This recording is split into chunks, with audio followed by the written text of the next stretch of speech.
yoki mana munosabatlar boshlangandan keyin ham romantikani qanday qilib cho'zish kerak degan mavzu.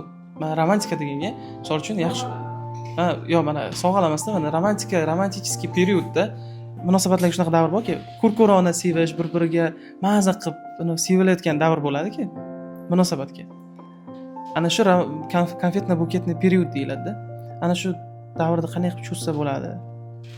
Men misol uchun yaxshi ko'rgan qizingiz bilan qachondir anavi qilib gaplashgan ekansiz.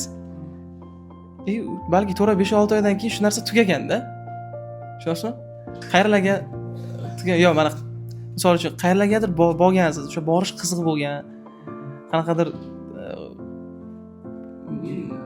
o'yinlar, qanaqadir quchoqlash, hamma narsa kiradi buni-chi, misol uchun to'y bo'lgandan keyin ham. Lekin e'tibor bersanglar, to'y bo'lgandan keyin shu narsa yo'qolib ketadi.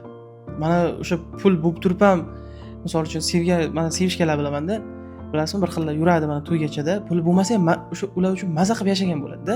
Hamma narsa pul bilan emas. Yo kerak, mayli, lekin o'sha narsani menga qarang, mana o'sha aylanishda ham shu pulsiz ham aylanish mumkin yoki men deganim o'sha bilasizmi nimaga bog'liq? Bu bizning gormonlarimizga bog'liq-da. Bizning gormonlarimizga bog'liq. Shu odam xohlasa shu pulni ham topadi, imkonini ham topadi-da. Yoki pulsiz bo'lsa ham shu ikkita yosh bir-biriga intiladi-da. Qanaqadir bir-biriga qiziqish.